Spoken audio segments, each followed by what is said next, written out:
Well, femicide is women being murdered because they're women. And how does that work in Jamaica? Well, of course, you'd have to look at our colonial past to understand the vulnerabilities that especially women of African descent have faced in this country. And from the minute that people were captured in Africa, you know, you're about your business and somebody comes and captures you to sell you into slavery. And you're marched overland for over 300, 500 miles in some cases. Can you imagine that? From here to Montego Bay. And then you're incarcerated in a dungeon underneath what is called Cape Coast Castle, built by the Danes. And that's when they occupied Ghana, what we now know as Ghana on the west coast of Africa, for over 200 years before they sold to the British in 1850. And you're underneath this castle for 5.5 months, being stored like objects before being transshipped across the Atlantic for another 3.5 months. And you get to the Caribbean.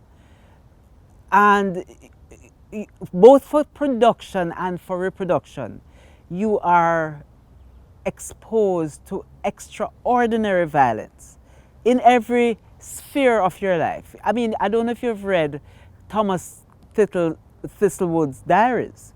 He documented in a very precise way what took place on plantations, you know, from the seasoning farms where men were routinely sodomized, especially in front of the community to demoralize the community.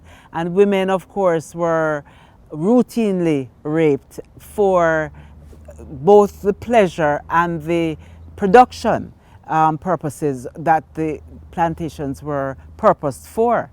So when we talk about femicide, the lifespan of someone who experienced enslavement was not more than 20 years, 30 years at the most, and you had children that you saw sold off as objects again for profit.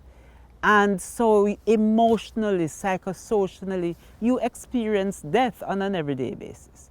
Never mind what you physically experience by being beaten or starved or raped again or yes, overworked and murdered in so many different ways. If you again read Thomas Thistlewood's diaries, you're shocked at the devices that people invented to defecate in somebody's mouth, for example, and to make sure that they held it there for days before they had to swallow. Those, I mean, there are people who experienced that, committed suicide, you know, and women committed infanticide to make sure that their children wouldn't grow up in a system like that. So we have inherited wounds in an epigenetic manner because it has passed down in our genes. And I think that, you know, what we experience now with women being, again, exposed to murder in a very routine way, it wasn't even like that 30, 40 years ago, because when the violence started in the 1960s, it was more of contestation between men.